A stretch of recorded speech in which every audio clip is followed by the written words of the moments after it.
ProWrestlingSheet.com.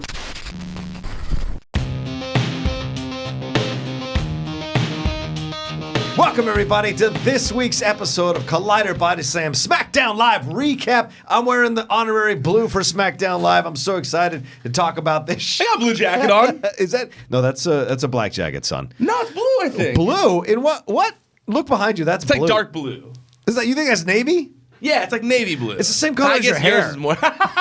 I'm confused, right? Should be watching on YouTube. You'll know what we're talking about. That's true. That's a good point. Yeah. Well, I'm one of your hosts here, John Rocha. Here, I'm excited to talk about the show today. So much to talk about, especially that last match. Oh my God! And of course, joined as always by Ryan Satin, the CEO of Pro Wrestling Sheet. How are you, brother? I am doing great. I am feeling a little refreshed. I just I scarfed a bagel down before we walked in the door. I hear you, man. Yeah, so I got a little bit of energy now. I got that bagel juice in me. You know? You're still young. You can eat breakfast at 12:30. Yeah, I guess so. You're still young. When you get older, like 8, once you cross 8 o'clock, you're gonna start freaking out. You haven't had breakfast. I'm telling you. I think it's more of just the running the website. Like I get I get very laser focused, and I'll be like doing something, and then I'll look up like, oh my God, I've been doing this for 4 hours. I'm like, I should probably go eat something right now. That happens to me a lot. Like I don't take lunches. I'll just like go there, come back, eat it, and keep working. So it's more of the workaholic in me than the young person. Yeah, there are definitely days here at Collider where I don't even eat lunch. Yeah. Sometimes I don't even eat dinner. Yeah. There are some days that I'm just doing so much back to back to back and having to research and watch that I just go, I don't have time. I don't have time to run out to go get something. Last week I was walking back in the door as everyone was leaving with food, and they were like, "What are you doing?" I was like, "This is my lunch. I haven't eaten today." I've eaten many a 4 o'clock lunch. Yeah, I know how that goes. But yeah, no, this is a great episode of SmackDown. Yeah. I mean, this is great stuff all around. Everything. I pretty much enjoyed it. I'm sure there was something I didn't like, but for the most part, I liked it. Yeah, definitely. I mean, the whole thing starts out with Daniel Bryan doing a great promo. I loved how he was like defending the sheep against the WWE Universe and what he called him. He said there's no carbon hoof print. That should have been a hashtag immediately. It was brilliant how he broke this down. And then Mustafa Ali interrupts him. And calling everyone parasites. Parasites, talking about how they consume too much. He's full on the environment The thing. yes movement is dead. It so works. It's great. Yes is dead. The yes is dead. Oh my God, the shirts look hilarious. I wish I could buy another shirt. We were talking off camera. I have too many shirts, and my girlfriend's telling me I need to get rid of some shirts if we're gonna move in together. So I got to get rid of some shirts. But like that, yes is dead. Wait, shirt is fantastic. You didn't mention that last part. So she said it's part of if we're gonna move in together, you got to get. Oh man, because she's creating space, so I got to meet her halfway and create space on my end and get rid of some stuff. So what's the thing I have that you 3,000 like? shirts. So what's the thing that you like that you really are going to be bummed that you know you're going to have to get rid of? I just talked to you about it. The shirts. Just the shirts? I love shirts. Yeah, I'm a shirt guy too. I'm just like, and the WWE is the worst thing for me because they have upped their shirt game over the last 5 to 6 years. It's really like that new AJ Styles one, the fluorescent. I want that one so bad. Yeah, it's a cool shirt. And the Rey Mysterio one that's just like that. I just want them to stop everything in black. Stop doing everything in black. Like I need variety. That's a wrestling fan buy the most. Yeah. So yeah, trust me, I know from selling shirts, the white shirts do not sell. No, because most fans are heavy and they don't want to look big in the white shirts. Myself included. Yeah, I wear it. Yeah, me too. Yeah. John Schnepp told me that. John Schnepp said dark colors. That's how you sell to the nerds and the geeks of whatever you're into. Dark colors. And so yeah, I had the same thing. It was like I had like guys be like, "Hey, can you stop putting so many shirts on white? We want to buy one, but like help us out, brother." You know? I was like, "Yeah, my bad. Good point. Sorry." I might be able to get away with their white shirts because they put them as undershirts, but because they're such black, he's just like, you got too many of them. So anyway. Well, I got a white color scheme on the website, so it threw that whole thing off, you know? Great promo. But there's not like a... Because I know with me, like, you know, when you decorate your apartment, like, you have like a little nerd thing up here and there. You know, there's like one real nerdy thing in your movie life that you'll have to like put in a closet somewhere. Listen, none of my figures can come out into the living room. I know that we're looking for a 2-bedroom, and I know that the second bedroom is going to be our office, and I know half of that office is mine. So half of that office is where my figures will be able to live on that desk. Yeah. If they leave the desk area, I will be in some trouble, I imagine. You know what's weird is even... She respects it, but she doesn't want it in the main areas. I'm a very lucky man with my girlfriend, and it was me who got rid of the figures out of our living room. Like, because we live together, and I have a desk in the living room. Yeah. We only have a 1-bedroom, so I have like an area of the living room that's like my office. And finally, after like 3 years of living in the same place, the other day I was like, I think I want like adult things up. Like I think I want to take my figures off my desk. And it was a real big step, although they're still here. I was like, I have another desk to put them on that wasn't in my home. So it was a little bit different. So I got lucky in that aspect. My girlfriend was like, I even said to her, I was like, I'm gonna take them down. She's like, are you sure? Like, I'm not making you take down your toys. Oh, wow, that's really great. It was nice. I was like surprised. I was like, no, I'm offering to take down the toys. I don't want you to think I'm making you take down your toys. That's big of her, like man. that. Yeah, no. Good. Erica's a good woman. Erica's a great woman. She is, but she also wants to dump you for getting blocked by David Borean. So I don't know. Boreanaz, however you say his damn name. Angel was blocked your ass. So it's crazy. I have no idea why David Borean has blocked me. I haven't said. I looked. I searched on Twitter if I ever said anything about David Boreanaz. I don't remember writing one story about him when I was at TMZ, but I saw he was kind of like getting into it with one of the guys from Barstool Sports because I saw the guy from Barstool Sports responding to him, and I clicked on it, and I'm like, why am I blocked by David Boreanaz? Yeah. What was I involved in? But some people just block. Maybe he's a Vince Russo guy. No, I don't think How's so. That possible? Who knows? He's a big Stephen Amell fan. All right, well, let's get into this promo here. This is really, like we just said, really fun promo. No. And then Mustafa Ali came in and interrupted, which was a little 205 live action coming in. The slap heard round the world. Lordy almighty. 2 slaps to the face, talking about SUA. Here's the crazy thing. Ryan is the crazy thing. And I love this. You said earlier, it's stayed in my head, there are no heels and faces really anymore concretely. Daniel Bryan has some logic to his anger. And I'm totally. I feel like cheering for Killmonger a little bit, like I'm cheering for Daniel Bryan. When he said that to Mustafa, I was like, yeah, man, you're like $125. What are you doing driving a big old SUV that's 17 miles to the gallon, son? Get rid of it. Get into a Prius or something. That's what I drive to save money. Well, I understand Mustafa Ali driving an SUV, but I did die during that part when he said that, like, which one, you SUV, and then he slapped Mustafa Ali in the face. It should not have made me laugh as much as it did, but Daniel Bryan just straight up slapping a dude in the face for driving an SUV has to be a contender for one of the best heel moments of the year. Absolutely. And then, like you said, you're like, well, is he really a heel for wanting someone to die? He's trying to get us to do better about the environment. That's not a negative. It's funny because I have complained about it, but I'm starting to embrace it a little more. Oh, I am, definitely. And Daniel Bryan doing that, man, I loved it. I loved it so much when he slapped Mustafa Ali. What do you think about the randomness of throwing a 205 Live guy in there in the opening? Oh, it's interesting. I was reading some of the reviews. They compared it to when Triple H fought that Japanese guy in 2000, and he was giving him some kind of like attention for it. What's the name of the guy? Taka Michinoku. Okay. He fought him there in 2000. It was kind of a fun clash of styles. Okay. I think this is great because, look, 205 Live is trying to survive however they can.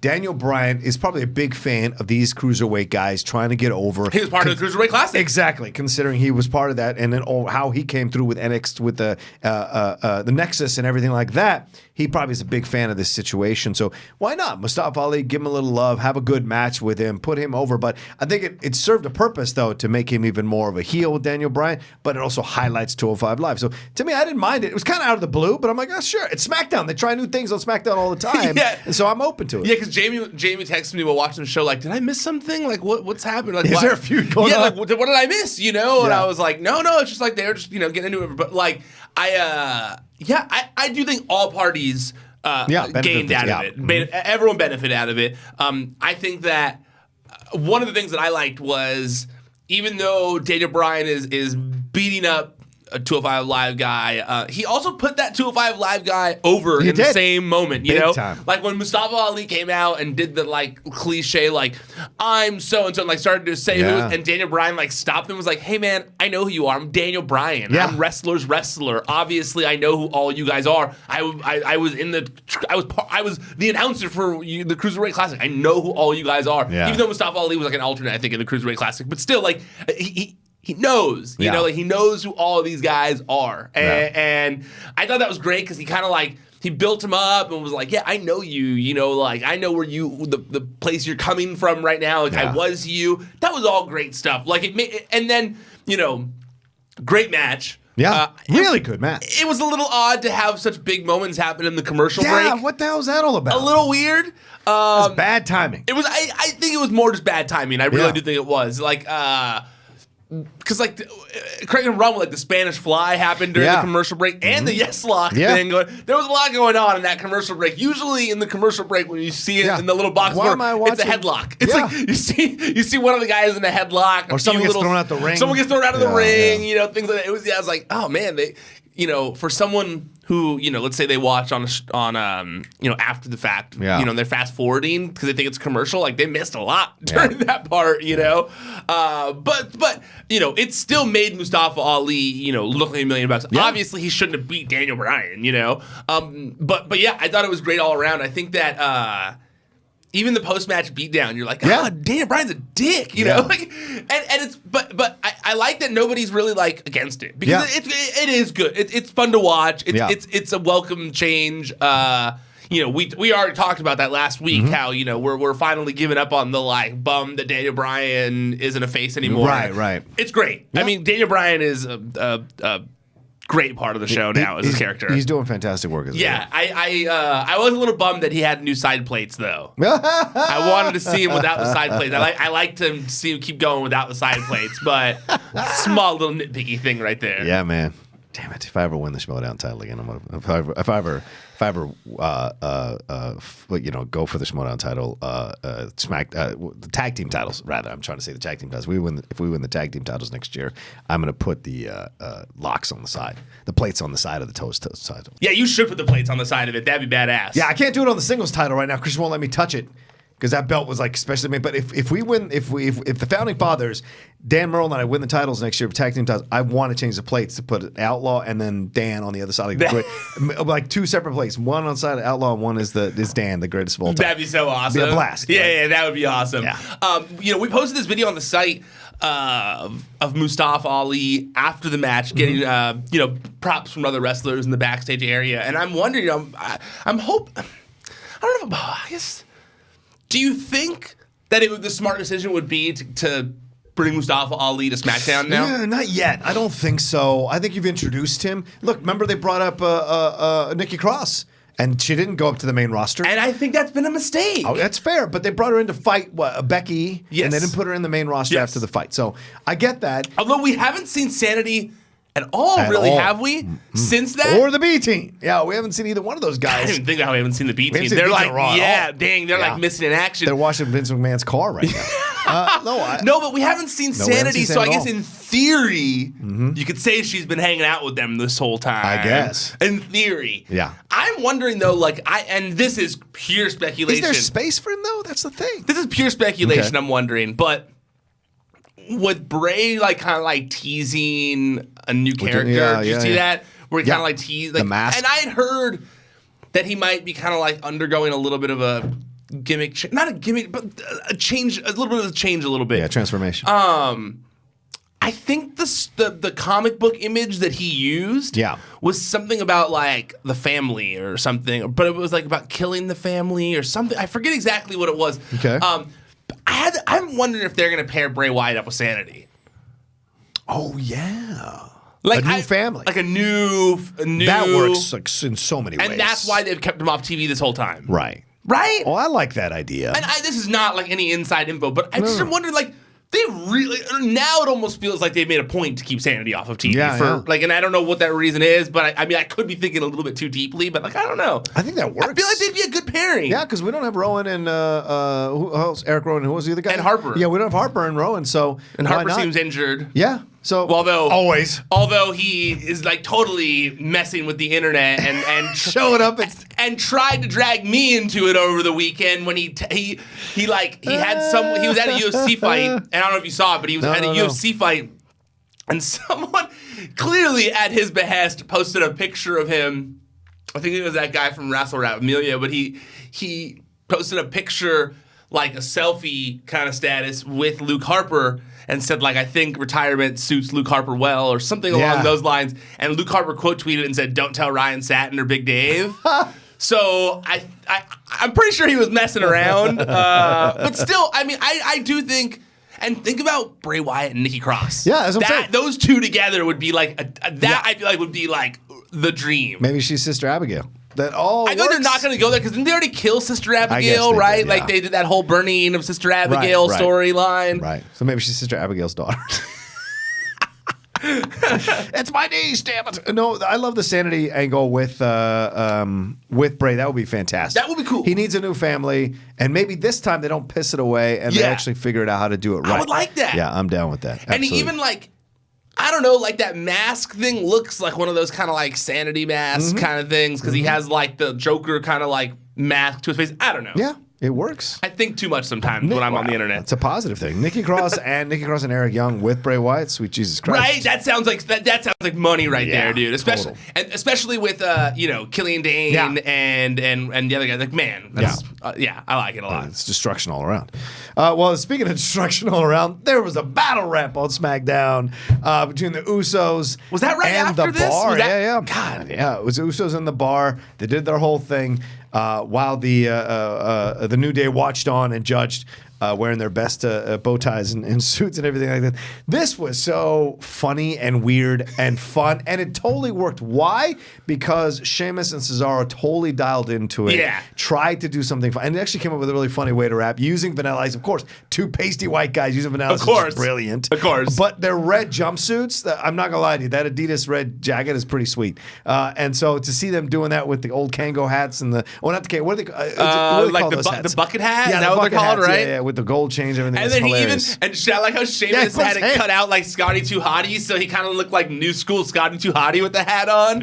I love it. Yeah, I love me too. And yeah, furthermore Kango, to what you said, were those Kango hats? Sheamus wearing Kango. Cesaro no, Sheamus had the bucket hat. Because he had it cut open. No, he did. Yeah, you're right. Yeah, they both had Kangos. They were just different versions of them. Yes. No, I not only did I like because Sheamus and Cesaro, they went all in on it. Yeah, and they played it up how nerdy, dorky white dudes rapping are.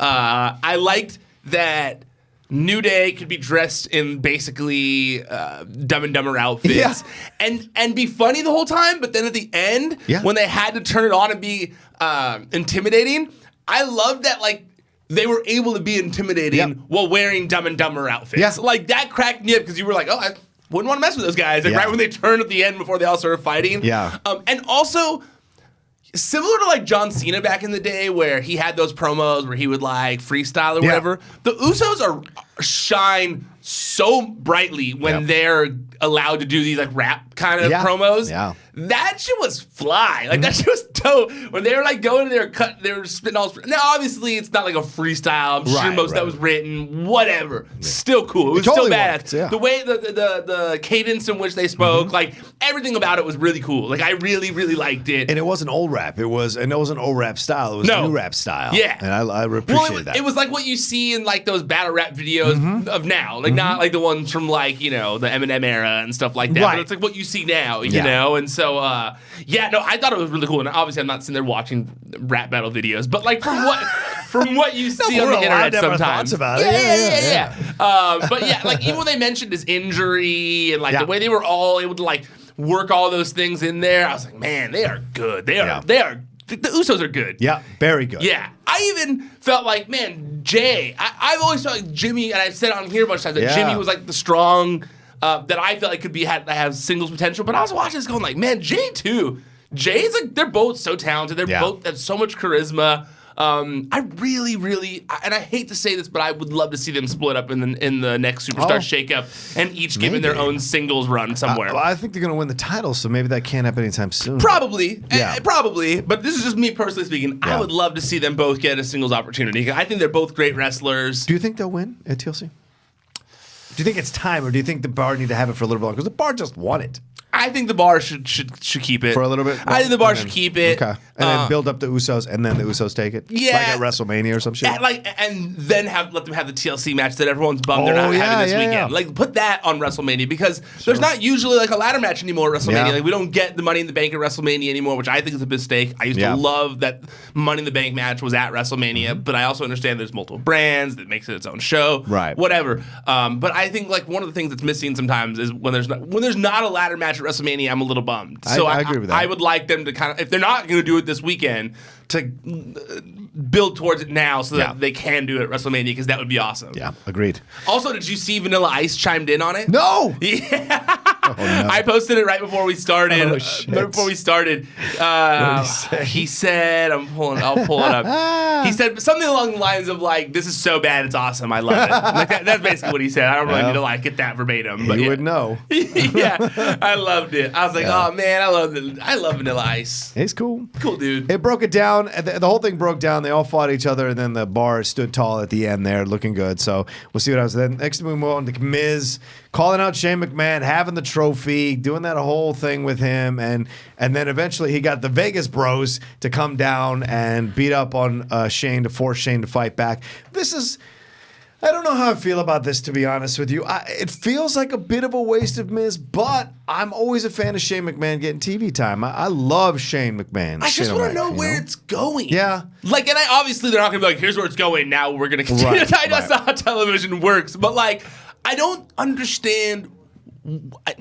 I can't picture where this is leading towards that's going to be an enjoyable ending, an enjoyable outcome. Yep. Like I was racking my brain watching, like, where is this gonna lead? Yeah. Like, Shane snapping and beating up Miz? Yeah. Who cares? Right. Like, I don't. Do you? I mean, would you care about that? Really? I think Shane will eventually give in. That's what I think. Oh, yeah. I think it's going to come to he's going to give in, and him and Miz are now going to tag team in some way, or this leads to a match between the two for that trophy.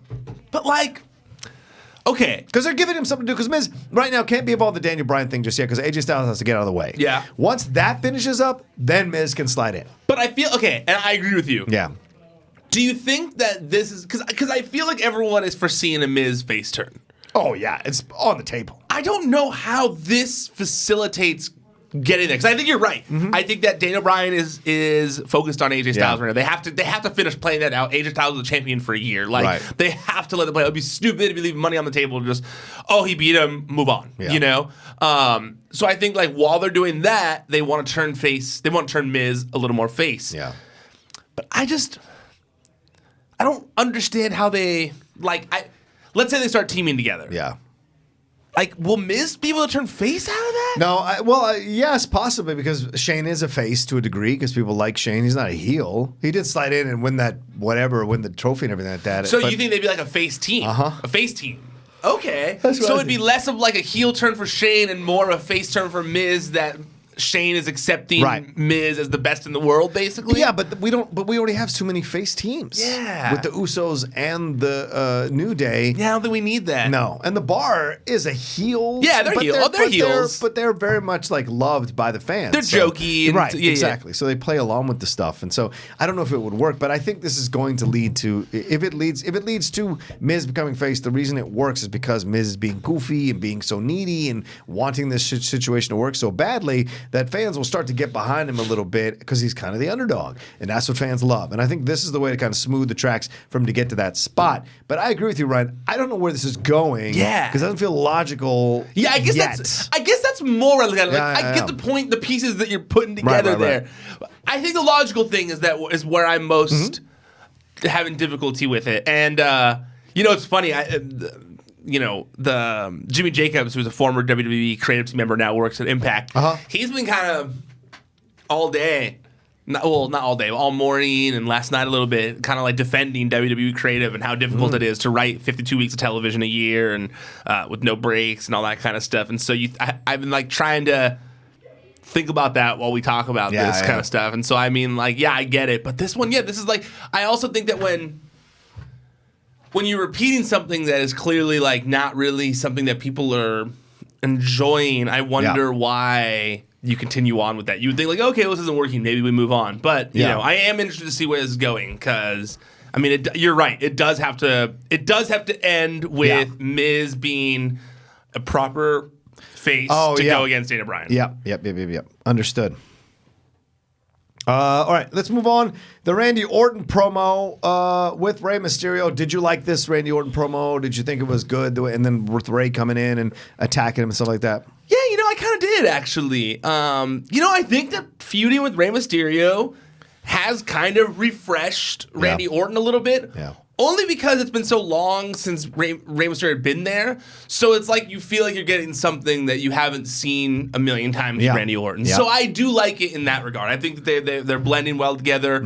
I love how many outfits Rey Mysterio has. Oh my God. Dude went on like... He's like Flair. Yeah, he literally has like more outfits in the month and a half that he's been back or whatever than like most people have in like their entire WWE career. Yeah, like, he's just been racking up outfits. I every time you see him, he's in a different outfit. Yeah, I was like, I've been so impressed by that. Like, I don't know if I'm the only one that's impressed by this. No, I dig it. Right, I love it. Yeah, he's very much changing up his look. But yeah, I like Rey Mysterio getting his comeuppance a little bit. I'm actually looking forward to the match. Yeah, now I am thoroughly because I think both these guys understand the opportunity they have here, and you can tell it radiates in the promo, it radiates in their interactions in the ring that they know what they're leading up to. Is going to be a fun match between the both of them, and there's a level of respect between them as well, which you can tell by the way they're doing this. Yes, and so they're looking forward to going at each other and putting on a great show. Well, I don't think it's often that Randy Orton is in the ring with people anymore that he looks to as his veteran. Yeah, that's fair. I don't think that he ever really is not ever, but it's not often that he's put in that scenario anymore. No. And Rey Mysterio is obviously a veteran to him, so I'm sure he wants to make sure that he, and he obviously always does, but I think that he is doing his best to kind of make sure that he is bringing 110% to it, and it shows. It really, really has been showing. He looks like he cares more. Like he seems more interested in this than he seems usually. Yeah. So it makes it for fun television. Yeah, he's bringing more of what he can do to the ring in the promos, and it's great to see from Randy. Because when Randy gets... And Randy's been slowly building back in. Remember, like months ago, when he started doing this heel turn, we weren't 100% behind it, but piece by piece, step by step, he's just quietly done his thing with the time that he has. Has it always worked? No, but he's kept going, and now he's found a good partner in Ray to see if this works, how much of a promo... how much of a campaign they can do together. We'll see how many matches they get out of this, but I'm looking forward to this one. Yeah, and I also think that it's a nice warm-up. I've seen the rumors that he might be going against AJ Styles at WrestleMania, and I had said the same thing to you that it seemed like something that could be a possibility because they haven't really interacted a lot. Right. I do think that, like we kind of said, when the Miz feud ends, he needs to be positioned in a way where he can go against Daniel Bryan as the opposite to where they're both not heels, basically. You know, we already got new heel Daniel Bryan. We need a new face Miz. I do think that Randy Orton, by the end of this Rey Mysterio feud, needs to be in a place where him going against AJ Styles would be an interesting thing that people want to see so that they could go possibly do that at WrestleMania. And I think that Rey Mysterio will get him in that position so that you're like, oh, I want to look what he did with Rey Mysterio. Yeah. Well, AJ can move just like Rey Mysterio, if not better, because he's younger and whatever. So I think that this will help kind of get him into a position where you're like, oh yeah, now I want to see that. Yeah, that makes sense because AJ is going to need something to do once he's done with the Daniel Bryan program, and he's going to go into some situation. It's got to be this. Yeah. Right. Absolutely. I mean, I think that makes sense. You got to do something. You got to do something with AJ Styles at WrestleMania, and it's like he's been champion for a year. If he's just not on the show, it'd be kind of shitty. Yeah. So I think Randy Orton's like a good dancing partner for him at WrestleMania. Agreed. Randy Orton is always crisp in the ring. You might not be interested in him. You might be bored when he talks. Sometimes you might not fully love Randy Orton, but you cannot ever say that he's not crisp in the ring. Nope. The dude is crisp. Mm-hmm. Yeah. Thoroughly agree. Yeah. I like that. Crisp. Like an EDM track, crispy. All right, Jeff Hardy and Rusev took on Samoa Joe and Shinsuke Nakamura. This was a good, decent match. Not much to write home about. Good back and forth, all of them. And in the end, Rusev gets the win here. So it's Rusev Day for one day there. He gets the win. But overall, I also think it's... are they burying? This feel more like they're burying Shinsuke and Joe all over again, and it's super frustrating because in the end, if this is what happens, I'm not gonna be happy about it in the long run because you're just wasting two incredible talents in Shinsuke and Joe. And I get Hardy's had his time, man. Yeah. I know you're a big fan of Jeff. I mean, it's time. I think that I think that Joe should be getting a spotlight right now. To be honest with you, this whole kind of match, when I was watching it, I was just thinking to myself, these, minus Jeff, because Jeff's a legend. Jeff's had his time in the sun. Jeff's, been there, done that. But when I was watching this match, I was thinking, like, man, it's crazy that, like, the rest of these guys are just kind of, like, floating. Yeah. It's like they're kind of just, like... And Joe has been getting has been getting a big push. Yeah. But I was just thinking to myself, I watched this, like, man, these guys should really be like world champions. Like, these guys are really good. Like Samoa Joe, Rusev, Nakamura. Like, I think it's crazy that those guys are not multiple time world champions. When I was watching the match, I was thinking to myself, like, man, the fact that Rusev is kind of just like an afterthought in this match is crazy. Rusev is like so over. Yep. Rusev is like buff. He's got a beautiful wife, like, who's his manager. He is a great wrestler, great character. Like, he's literally the full package. Yeah. If you had taken Rusev and placed him in 1987, he would be a legend, you know? So, like, I look at it and I'm like, wow, I was just watching the match. And it was hard for me to focus on anything but that when I was watching the match. Yeah. Same with Joe. I was like, man, you take Joe? I mean, Joe is just like... But also it speaks to how impressive the roster is right now. Yeah. Like, I mean, that's how many talented people are on the roster, that guys that are that talented are getting overlooked. Yeah. You know? It doesn't help that Brock's champion and never there, you know, because there's not another world title for another guy to get an opportunity with. But yeah, I just that was my main thing while I was watching the match. I was just thinking, like, man, I wish all of these guys had better things going on. Yeah. You know? And I also think, like, who took the pin in this match? Was it Nakamura or was it Joe? Do you remember? I think it was he did the matcha kick at Joe. Yeah. Joe. Yeah. Yeah.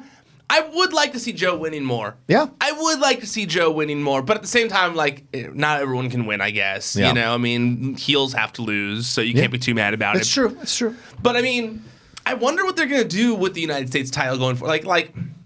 It's really, like, boring right now. They need something to kind of, like, Shinsuke doesn't have a feud. No. That's why it's boring. He's kind of, like, just losing to random people sometimes, kind of, like, just thrown out there. There's not really that much done with, like, the Knock America thing. Yeah. Like, it really almost feels like they felt bad that, like, they made him lose to AJ for 6 months. And so they, like, gave him the United States title as consolation. Well, what's the point if it has no prestige to it at all? Yeah. You're not able to get into an awesome program with the guy who's going to go back and forth with you, and it just hasn't materialized. It should be the workhorse title, similar to, like, the Intercontinental title, where like that's like the one that's, like, you know, that's defended on television all the time. It's like, you know, the main event of shows and stuff like that, where it's like impressive matches that you wouldn't necessarily get to see in a full feud form. That's what I would like to see out of the United States title, but I'm down with that. I'd love to see that too. Yeah. Well, something else I'd love to see: Charlotte Flair versus Asuka. This was a good match. It was not WrestleMania level because it's SmackDown, but it was a damn good match. However, I am so fucking mad with how they ended this. Stop burying Becky's push to put other people over. Stop it. You put Asuka, you had her beat everybody up with the kendo stick. Great moment. But then you diminished what Becky can do. This is what they did with NWO. They didn't do this with Stone Cold. Stone Cold was able to beat everybody up, do what he was able to do, get the best of people.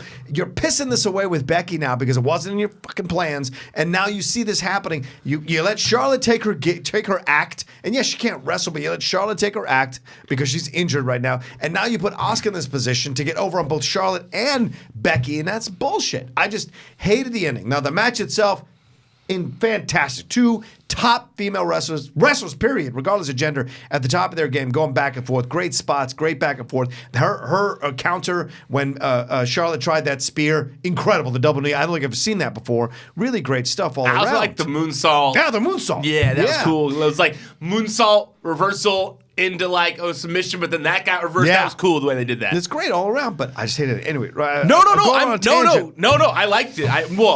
I like your tangent. I like when I see. I like you don't get that past. You're not that angry that often, so I like seeing your passion there. No, I get it totally. You know, they're killing her. I thought it made a little more sense last night because of the fact that like she's been out for a good little bit of time, and Becky, she was caught off guard. Yeah, she wasn't like in the moment. Like she was trying to walk away. She kind of got cheap shotted technically. So yeah, I didn't hate it as much as you. Okay. But at the same time, as you were getting all crazy there, like, I see your point. Yeah. I see your point there. I do think that they have kind of dampened Becky's push a little bit. So I definitely don't think I definitely don't think you're wrong in that regard. Yeah. I do think they've tried to transfer over some of that electricity over to Charlotte. And to be honest with you, it's kind of worked. You know, like I know, and for I'm mad Charlotte, that it's worked. Charlotte, because Charlotte does seem a little more interesting than she did a few months ago when this feud started. But why is this happening, Ryan? Is this happening because Charlotte went to the back and was like, "Look, I'm not going to be." No way. You don't think so? No way. You don't think Charlotte's not going back and politicking against Becky. Whose daughter is she? Well, I get Flair is #1 politicker this side of Hogan, and everyone will tell you that, including Jericho. Yeah, but that's her dad. That's not her. Who teaches you the game? Who teaches you the game, bro? She's the dirtiest player in the game for a reason. Look, I'm not saying Charlotte's a bad person, but I think maybe she was caught off guard and didn't want to play this kind of foil to have Becky put over. If anything, it pushes her away from the main event No, if situation. anything, Vince McMahon is one of those people who likes to see. He likes to drive people to be like competitive against each other. You know, he's one of those leaders. You know, he's one of those. Yeah, he's one of those leaders. Yeah. You know, and I see it more of that way of like, hey, Becky's getting more over than you. Yeah. Probably gonna have to go that way. And it's like a shit. Like, you know, and so like I'm sure that drives her, you know? Like I don't see it as a situation where she went back in politics like, hey, I thought the focus was on me. I don't see that in any way, shape, or form. But you know, I understand your frustration. Yeah. So I was watching the same thing. I have been watching the same thing too of like in my opinion. They're not giving her spots to destroy people or do something evil or whatever. In my opinion, they should have stripped her. They should have stripped Becky of the title and kept her off TV while she was talking all that shit on social media, talking about being in doctor jail. All that would have been so much better for long-term potential because when she finally came back, it was going to be like, oh shit, Becky just came and destroyed these girls. Like, wants her title back. Like, she's the man. Yeah. Instead, they've made her look like a person who sits on the sidelines. Yeah. They've made her look like, they don't want to say that she's not cleared. Well, it seems just cleared now based on being attacked on SmackDown last night. Although she was mainly hitting the back, not like anything near the head or anything like that, which I noticed that. But still, I think it would have been more beneficial and more in line with why people were cheering for her to have further taken things away from her as opposed to be like, hey, we have to utilize Becky on TV because she's the most popular thing in wrestling right now. Like, no, there's social media. Like, you don't have to, like, the Young Bucks are one of the most popular things in wrestling and they're not on everyone's TVs every week. I mean, Ring of Honor is on TV, but like, they're not on the main focus show every week, So like, I think that they were underestimating like the reason why people were kind of cheering for her. That's a great point. You take away her belt. Maybe you put Charlotte in cahoots with somebody in the back there who's high up. Maybe Paige. Then you have Paige, kind of a heel GM with Charlotte, and then you have Becky now having to fight her way back, and that would be fantastic. I mean, everyone would have cheered for that. Instead, you've got her like getting beaten up by Asuka at the end of the show, and I feel like. If she's the man, she shouldn't be getting beat up by Asuka at the end of the show. Well, it's similar. She should be one step ahead of Asuka. It's similar to how I feel about Ronda Rousey, where I go like Ronda Rousey should be squashing people because she's Ronda Rousey. Right. Same thing with Becky Lynch. Like if you want Becky Lynch to be the top person in the company, you can't have her get the shit beat out of her with a kendo stick. Yeah. And have Asuka stand over her, not over Charlotte. Yes. That was bullshit. Yeah. It's a bullshit image. And I was mad. I was mad because Becky worked her ass off to be in this position, and it came organically through the fans, right? And the fans decided we will love her because we identify with her struggle. And then the WWE is systematic, and that injury, fuck knife for that injury because it really killed a push from a good wrestler, a smart wrestler, a person who understands social media, who getting a chance to sign. A lot of people don't get that moment, man. They fight for that moment, and the moment doesn't come for them. It happens. She got it. She grabbed it, and Nia, with her carelessness, punches her and hurts her, and Nia gets to make a stupid thing out of it. She gets one match with Ronda, and then now you have the creative making her do this and having Asuka beat her up and then stand over her with a kendo stick. It just shows dominance to a submissive, and I think it's terrible. It takes her up. If she had stood over Charlotte and looked at Becky and pointed at Becky, I want that belt, that's a different move. But having her stand over Becky, I thought was a way of smashing Becky back down, and that pissed me off. No, I totally understand that. You know what's one thing is I didn't notice. Vince, let's have a conversation.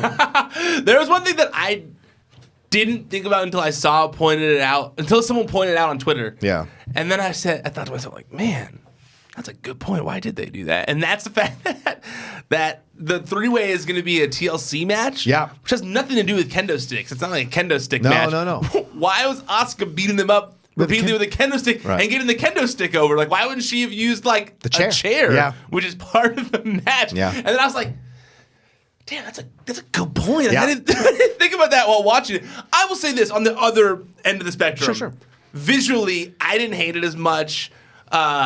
I did think it was a cool image of watching like Asuka play whack-a-mole with Becky and Charlotte, where she's just like just like banging them hard with the stick. You know, I liked it. You know, I thought it was cool.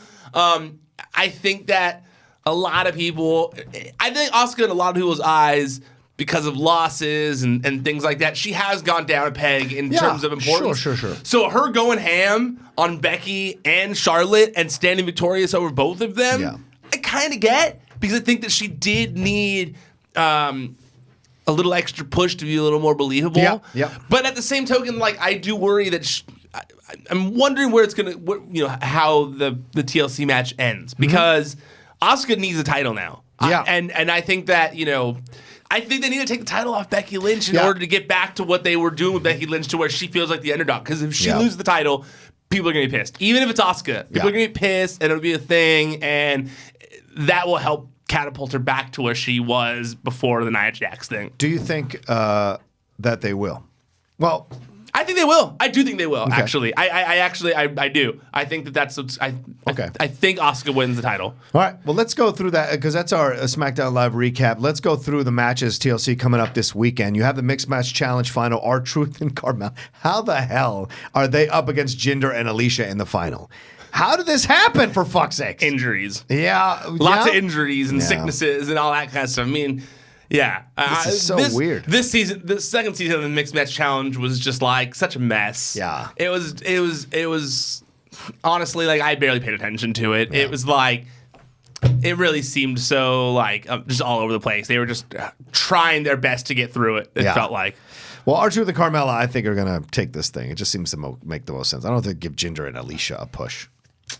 Yeah, I think you're right. Yeah. The dance break thing's been getting over. It's been getting over, and people like R-Truth. The only thing I say that the only difference, the only reason I say the other way is because I feel like the dance break needs to happen earlier in the Royal Rumble. Oh yeah. Okay. If they're both the dance break's going to be in one of those Rumbles. Of course. Probably both of those Rumbles. And I feel like if they're both at number 30. Like, that's weird placement for the dance break, because it's so late in the episode.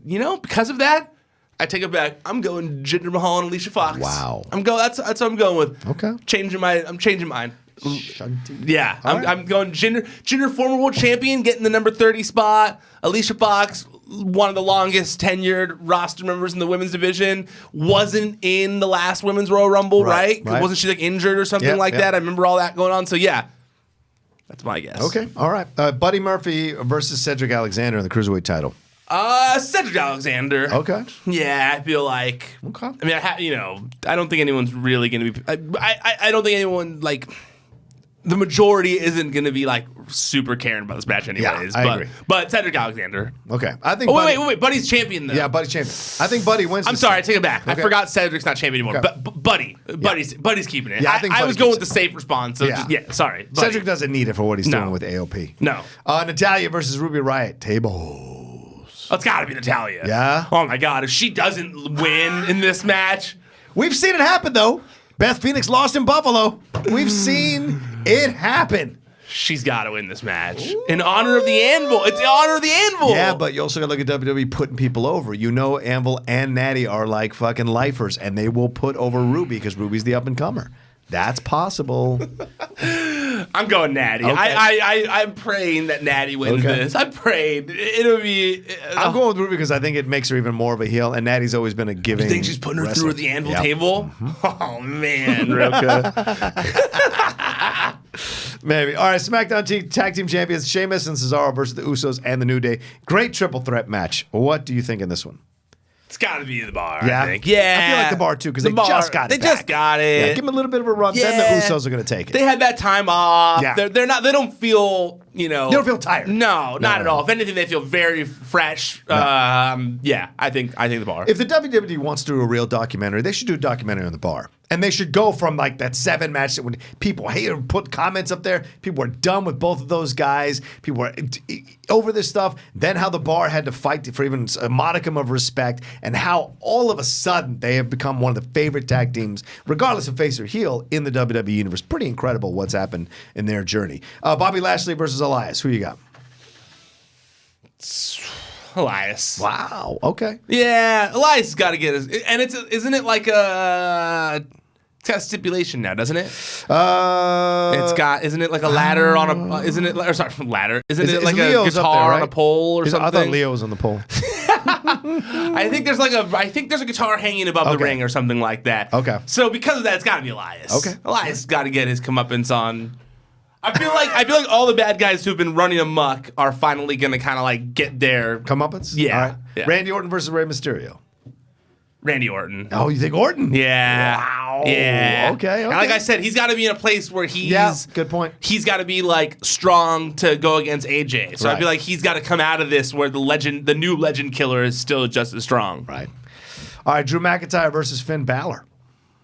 If it happens, Drew McIntyre. Okay. Drew McIntyre all Yeah, the way. I I mean, agree with that. he's killing it. I know that I've heard that like Finn is, possibly going to be one of the guys, but one of the main guys going forward. But they clearly put that on Seth this week, so Yep. I'm going Drew McIntyre. Ronda versus Nia Jax for the Raw Women's Championship. Better be Ronda Rousey. Fucking better be Ronda Rousey. Yeah, if Nia wins. Oh my God, if she wins. But the WWE likes doing that. They like to create sometimes like F you to the fans. Do you think it's possible they go reverse status where they have they have Nia win, Yeah. Ronda wins the Rumble, Becky keeps the title, and she goes, hey, you've been talking all that smack. Wow. I want you. Yeah, maybe. And then they move Ronda to SmackDown Holy shit. in preparation for the Fox change. Oh, yeah. That makes sense. I honestly hadn't thought about that till right now. That makes sense. All right. I like that. But I don't want Nia. So many things need to be. Yeah, I know. I don't want Nia to be the champion, so I'm still going Ronda Rousey. Don't we have enough Brad promos, for God's sake? I'm still going Ronda Rousey, but Yeah. I wouldn't hate if that happens. I wouldn't hate it either. Okay, fair enough. I just want to see a good match. Can we just see that? Right. Intercontinental Championship between Seth Rollins and Dean Ambrose. I've had all day I've had 24 hours to think about it since yeah. we were talking on the Raw recap. I like the idea of Seth going into WrestleMania as Intercontinental Champion against the Universal Champion. Like the champion who's never there versus the champion who's always there. Right. I like that idea. It's very Hogan Warrior-esque from back in the day. WrestleMania 6. So I'm going with Seth keeping the title. I think that like if they want Seth versus Brock, if they think that's a worthy WrestleMania main event, they got to push the shit out of Seth to get there. Right. So strong, super strong Intercontinental Champion who's like always beating everyone. Yeah, I'm cool with that. Okay. All right. I think it's going to be Ambrose because I think they got to legitimize his heel turn, and I think putting a title on him makes it a legitimate heel turn. And then Rollins moves on to the main event status. Since he's beltless, they have to put him in another program. And I think that's will be he'll be free to go towards the Universal title. I think heel twist sounds like a dance move. He's doing my heel twist.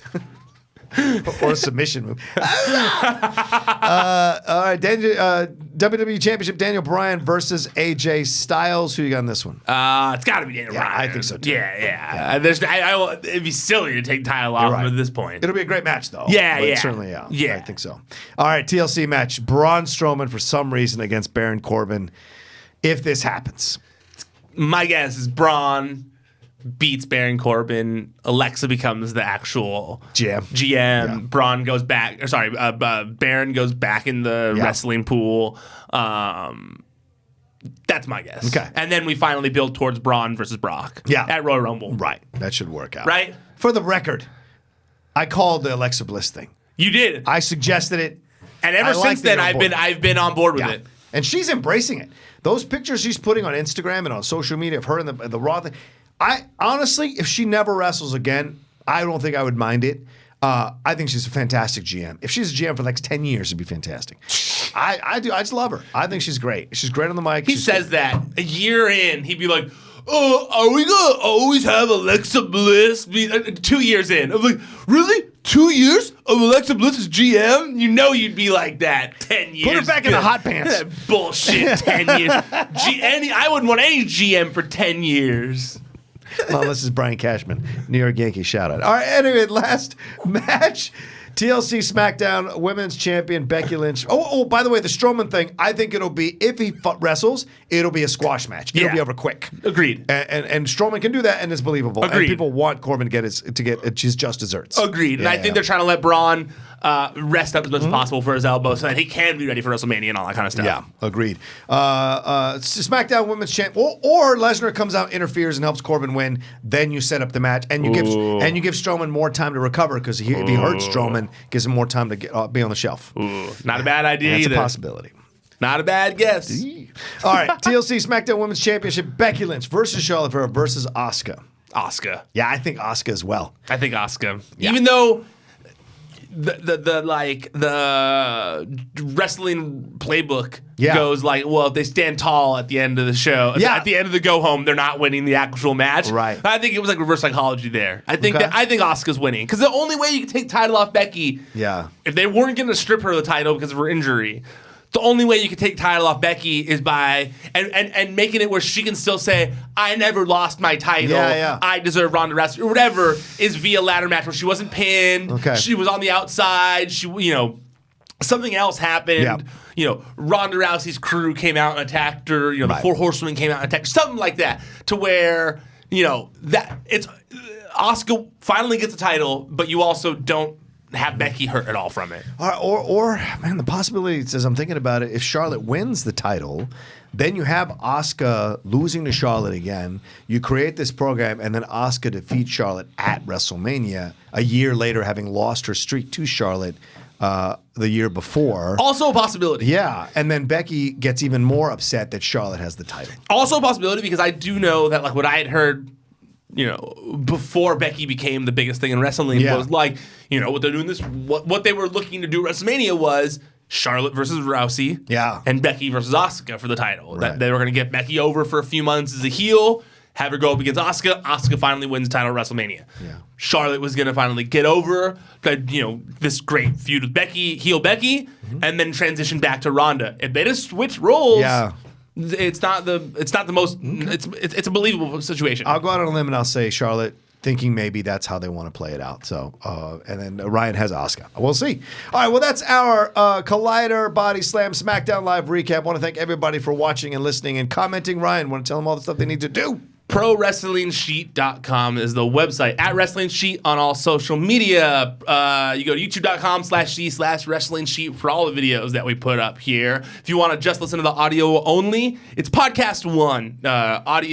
Podcast One. You search for Wrestling Sheet Radio. It's also available on iTunes, wherever you get your podcasts, except for Spotify. I don't think I can. What's that all about? I think there's Podcast One doesn't put their podcast. That's right. So, for most places that you get your podcasts, you can just search Wrestling Sheet Radio. You'll find all of our shows there. And then also check out everything that Collider's doing. Collider Video. They had Tom McFarlane in here today, which is super cool. I got to have a 10-minute conversation with that guy.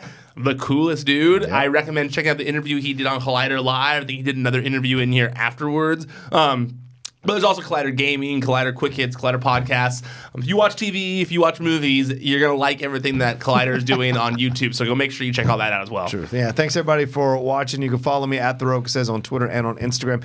And remember, Collider Sports stuff. We got a lot of stuff going on the sports channel as well. Go and listen to our content there, subscribe there. We cover all kinds of stuff. UFC, Premier League, NFL, basketball. It's all there. And, as the seasons start to change here, we'll start focusing on a little bit NHL and then MLB coming right around the corner. So a lot of sports stuff to talk about, and the playoffs of the NFL. People starting to get in position for these games. So we're covering all of that there. So go subscribe there as well. All right. Thanks, everybody, for watching. We will talk to you next week. Enjoy TLC. And I'm sure we'll be tweeting about it. We'll see you next time on Collider Body Slam. Bye. ProWrestlingSheet.com